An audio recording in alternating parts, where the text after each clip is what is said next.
And anyway, mom erased everything they recorded after she got a call from teacher at Manny's preschool. Your arms are waving as you get on your feet. Your booty swaying like you ate some bad meat. Roderick said it was time to do things the right way and record their music in a real studio. But just like everything else, those types of places cost a lot of money. So Bill asked his grandma if he could be a few months late with the rent, which gave the guys just enough money to pay for some time in a recording studio. And even though they only needed one song to make a music video, they decided to record enough songs for a whole album. Rodrick says that when Metallica Hua was big bands used to put out albums with cool artwork on the record covers, and he's got a few of their best albums on the wall above his bed. Metallica Hua, Dog with Bond, Metallica Hua in the Dog House. Roderick says that nowadays people don't appreciate album art because they just download music on their phones. His plan is to release Loaded Deeper's first album as a vinyl record so the art can be really big. Loaded Deeper, out of the crib, Roderick and his bandmates went to recording studio downtown today, and I decided to tag along. There was one room where the engineer had a bunch of computers and another room with lots of instruments and microphones. I guess the guys were pretty excited about all the different instruments because as soon as they saw them, they had to play everyone. Shake, shake, shake, plink, plink. Eventually, Roderick said it was time for them to get serious. I thought they'd start recording songs right away, but they hadn't even decided which ones to put on their album yet. And if you ask me, they probably should figure that out before they got to the studio.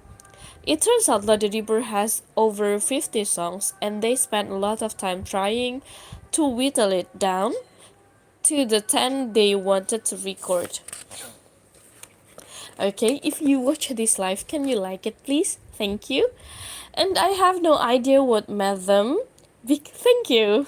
Choose some songs over others because from the titles it felt like they were all about the same kind of stuff. Songs, One Wiper, Can You Smell Us Now, Deeper, Overload, Exploded Diaper, Deeper in Nitro, Potty Lounge, Leaky Commando Down the Drain, Monkey House, The Runs, Can You Like It Please? Thank you. Rise a Stink, Smell Test, Stink It Up, Toilet Lips, Blood Diver. Roderick thought they should have at least one track that swear words in it because that's the way you get parental warning sticker on your album. And he said if you don't have one of those stickers, teenagers won't buy it. Parental warning offensive lyrics. But Mickey said he didn't want to have any songs with swear words because he wanted to make an album his mom could enjoy. So Roderick said if they were making music for Mickey's mom, then they might as well just quit right now. Then things got pretty heated between the two of them, and it took a long time for them to cool down after they were spirited. Once that situation was under control, the guys debated which song they should record first. Bill thought it should be Can You Smell Us Now? Because he likes the line that goes, We're leaking through your speakers like chocolate cow. But Drew said, that line didn't even make sense because there's no such thing as chocolate cow. So Bill went after Drew and then those two had to be spirited. Roderick decided the song should be Deep Overload, which was the first one he ever wrote, and I guess the other guys were tired of fighting because they agreed. But it didn't take long for a new problem to crop up. While Drew and Bill were arguing about song lyrics, Mickey accidentally dropped his pick into the hole in the middle of an acoustic guitar. So then the guys took turns trying to get the pick back out, and I can't even tell you how much time that took. Rattle, rattle. Eventually, Drew managed to shake the pick free, but it went straight down Bill's throat. And it was kind of scary for a minute there. Whisper. Luckily, Mickey knew some sort of maneuver to get the pig dislodged from Bill's throat. All I can say is that I'm glad there was a window between the engineer's booth and the room where the band was. Halo Indonesia, hi, thank you. Yeah, halo Ilham. Hi, Splad. Halo Zidan Alfarizi. Detective Revan, halo Detective Revan. Okay, hope you enjoy listening the story. Bill was badly shaken up, and he said he wanted some time to recover. But Roderick said they really needed to get going if they wanted to record the whole album. So everyone picked up their instrument and got in their places. And the engineer, where are you from? I'm from Indonesia, especially I'm from Semarang actually. Have you been there? Have you been Semarang? Okay, where are you from, Zidan? So everyone picked up their instrument and got in their places. Oh, sama. Yeah. Okay. Okay. Their places and the engineer hit record. Yeah, sama. Okay. Zidan, by the way, how old are you, Zidan? Okay. Zidan, can you like my live, please? Everyone, please like my live video. Okay, so everyone pick up their instrument and got in their places, and the engineer hit record. Roddy played the drum into intro the Dibber Overload, and then Mickey Andrew started in with the guitars. Eh, how old are you, Zidane? But Bill only made it through 2 or 3 verses before he had to stop because apparently the guitar pick really did a number on his throat. Hello Ilham, nice to see you. Ilham Ardiansyah. Where are you from, Ilham? Somebody got Bill a bottle of water and a few minutes later he was good to go. Nggak tahu, umur berapa sih Dan? Later he was good to go. And the second time around, they managed to get all the way through the song without Bill choking. Oh.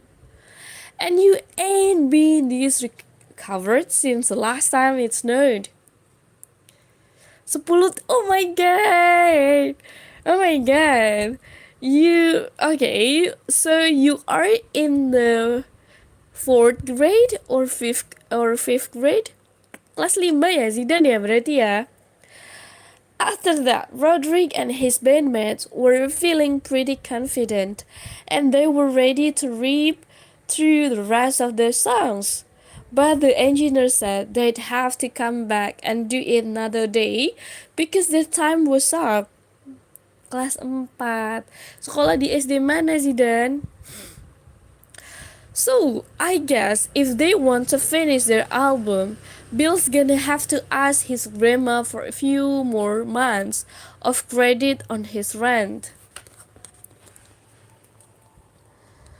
Saturday, the guys were pretty bummed they wasted so much time at the studio the other day. But they were glad they got that one song down, because that meant they could make a music video, which was their goal to begin with. They didn't have any money to produce their own video, but what they did have was a gift certificate that Mickey's little sister never ended up singing. Shooting Star Studio. The certificate entitles the owner to one studio session.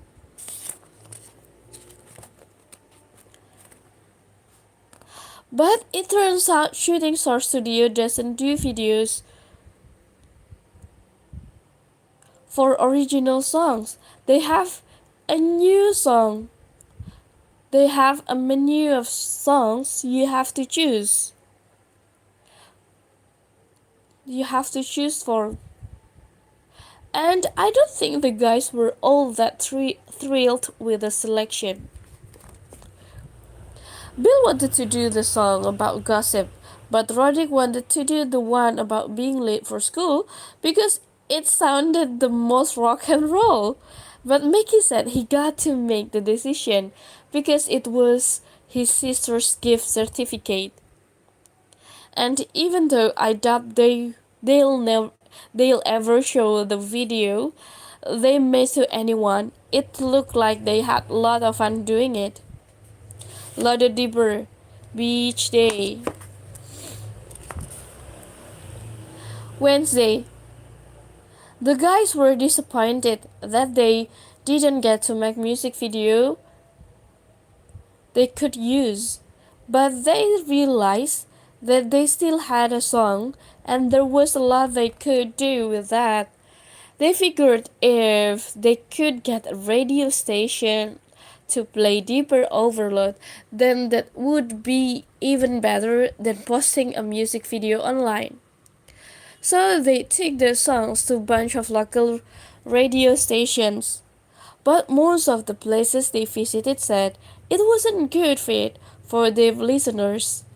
Glam 1. Glam 102 today's pop hits. They probably should have done a better job researching some of the stations they visited, though, because it would have saved them a lot of time driving around. On air, the way spiritual talk radio. The way.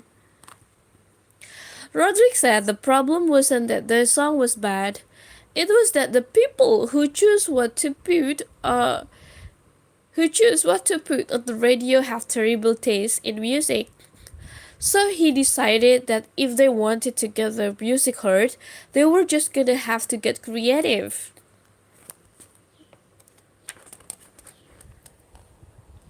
Roderick said there are a lot of places that play songs beside radio stations, so they made a list of everywhere they've ever heard music in public.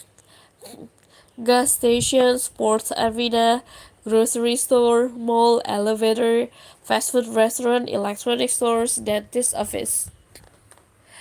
The guy spent a few days working the phone, trying to track down the people who make the decisions on these kinds of things, but they just hit a bunch of dead ends.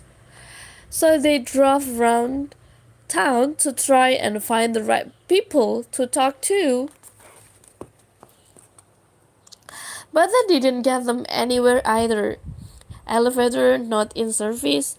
After that, they started talking to people they actually knew, but nobody was willing to play their song.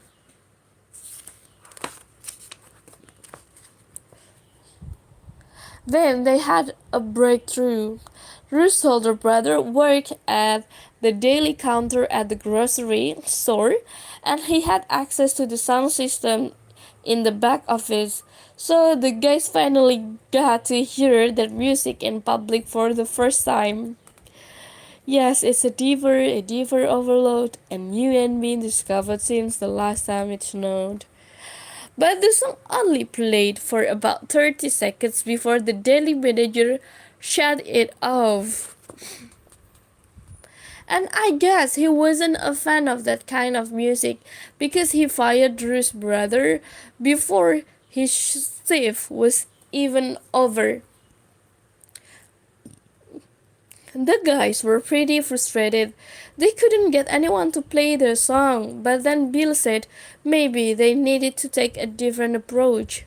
He said TV commercials usually have music in there, in them. And maybe they could convince some company to use Loaded Diapers music for one of their ads. Can you smell us now? Fresh scoops, kitty litter, fresh scoops.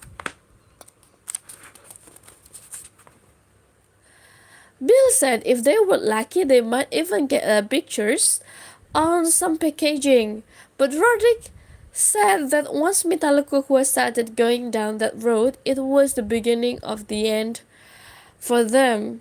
Meaty chunks, it's yummy. Natura blog, Kenny the Wormer works on people too.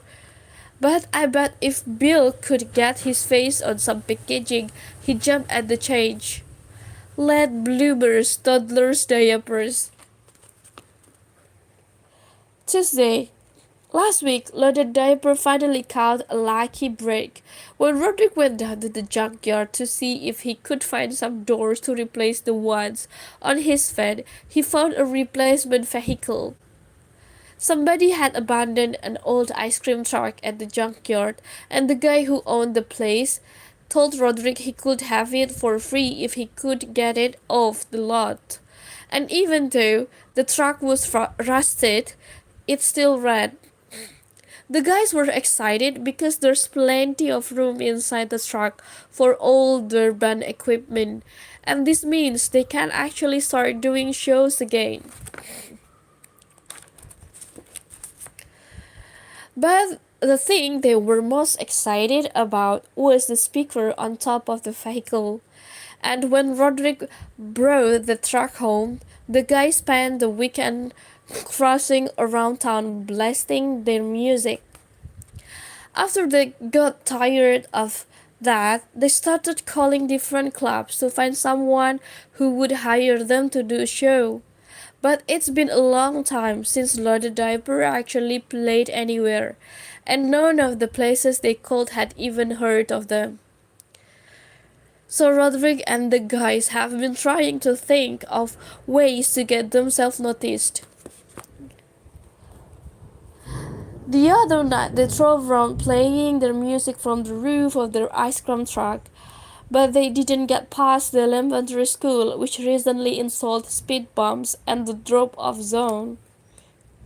Roderick said that if Loaded Diaper really wanted to make a splash, they were gonna have to start thinking a lot bigger. He said that when Metallica was starting out, they played a concert from the rooftop of a building in the middle of the city, and it caused a huge scene.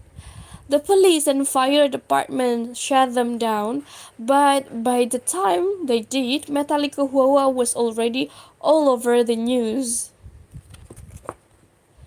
The band got fired for disturbing the peace and even spent the night in jail. Then they used their mug shots on the cover of their first album, Metallic Wahua. Taylor Stewart, Sleeve Sebastian, Sprinter Warwick, Bernice Wayne, Dog Colored. Rodri's big idea was to do a show from the top of the same building Metallica played on 30 years ago. Mackie wasn't crazy about the idea though, because he said that getting arrested wouldn't look good on his college application. But Roderick said that the but Roderick said that the minute they saw the police coming, they take off, and I guess Mickey wanted to be a team player because he agreed to go along with it. So this afternoon the guys packed up the ice cream truck with all their equipment and drove downtown. Their plan was to use the elevator to get to the roof, but security's gotten a lot tighter since that rooftop concert, so Roderick and his bandmates didn't even get past the lobby. The guys weren't ready to give up though, so they parked and So they parked in an alleyway and waited by the side door until someone came out. Then they started making their way up the stairwell with their equipment. But that turned out to be a lot harder than they thought it would be. Pam Pam. Bill wanted to turn around and find a building that didn't have so many floors, but Roderick said they were already committed and they just needed to keep going.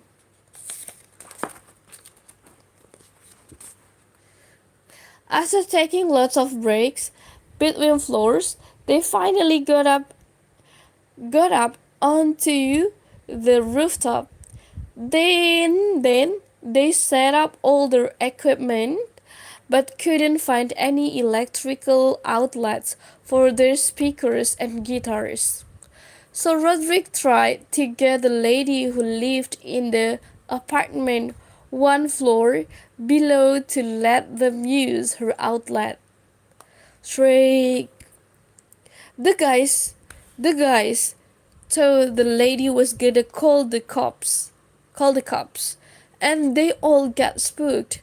So they gather up their gear, and went back down the stairwell.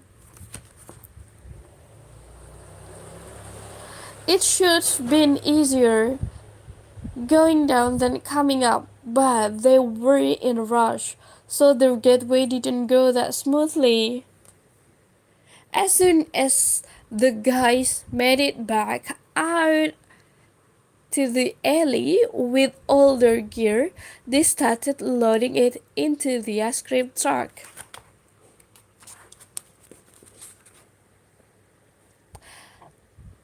That's when a police cruiser drove up and blocked them in.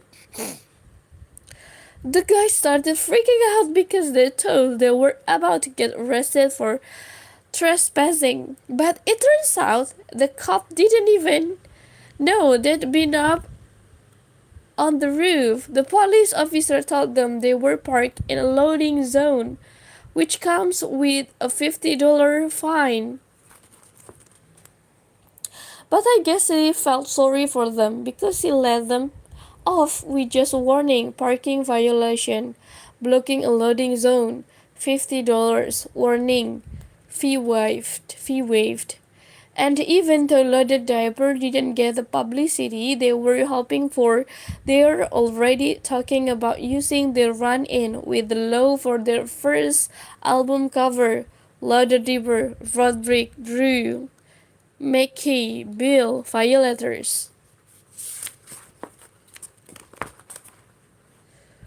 Sunday. The rooftop concert didn't go the way they planned, but the guys started dreaming up new stunts to call attention to themselves, and some of their ideas were pretty crazy. Bill's idea was to drop a 1,000-pound diaper from the top of a skyscraper, but nobody knew where they could get a diaper that big, and none of them wanted to climb all those stairs again anyway. Splat. Drew said maybe they could do the same thing with a regular sized diaper from a lower floor, but the other guys agreed that wouldn't wouldn't have the same effect. Then Roderick came up with a plan that was really nuts. He said that if they put diapers on all of the statues in the city park in the middle of the night, people would want to know who was responsible, and then when Loaded Diaper announced they were the ones behind the stunt, they'd be famous.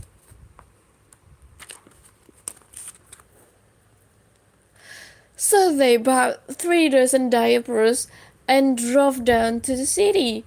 But I guess the park has someone watching it 24 hours a day and they got busted. After that, none of the guys had the stomach for another big stunt. So they decided to play it safe and just get some stickers made with the band's common loaded diver. Today, the guys spread out and put the stickers up all over town, and they must burn through half their supply in public bathrooms alone.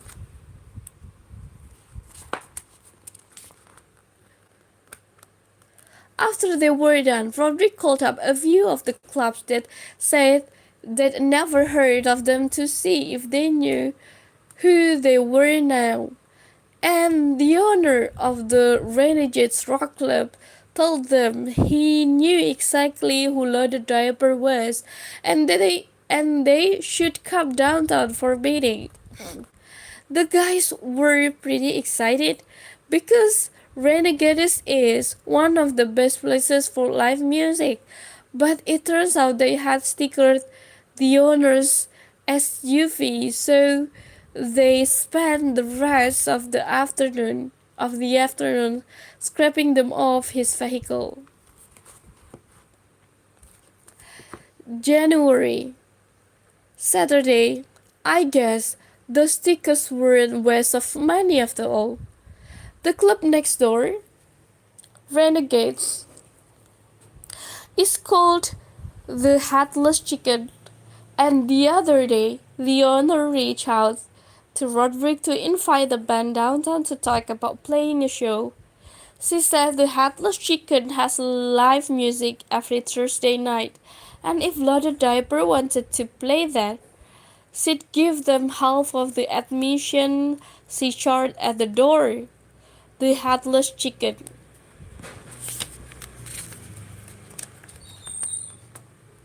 The guys couldn't believe that they actually lined up a paying gig, and they spent all week getting ready for the show. Since they were gonna be playing on an actual stage, they wanted to make sure their setup looked really cool. So Mickey made a giant loaded diaper banner to hang behind the band, and Roderick got a fog machine from the Halloween store. Bill wanted to get one of those laser projectors to really put things over the top, but Bruce convinced those things are dangerous, so they had to scrap that idea. Gah, slice. Roderick wanted to make his drum set look extra cool for the show, so he came up with the idea of putting skulls on the tops of cymbals. I thought he was gonna pick up a few plastic skulls at the Halloween store, but he was only interested in the real thing, and I guess people aren't just handing those things out to anyone who asks. GD Bartholomew Funeral Home.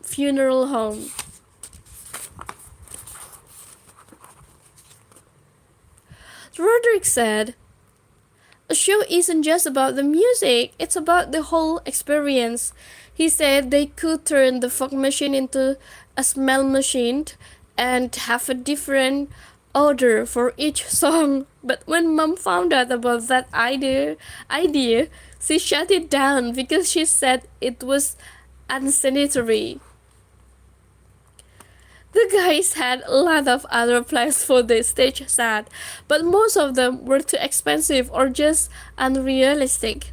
But then Bill came up with an idea that seemed like it might actually work.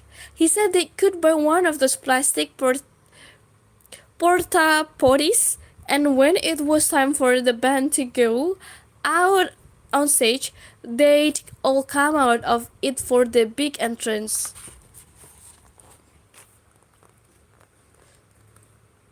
So they started calling around to find a place that sold porta potties and found out those things cost a lot of money when they are brand new. Drew's uncle ran a construction site and he was willing to sell the band a used porta potty at half price. So the guys went to pick it up today. But I guess loading the thing into the truck took a lot of them. And now they are worried about getting the porta potty and all their equipment on stage Thursday night and still having enough energy to perform.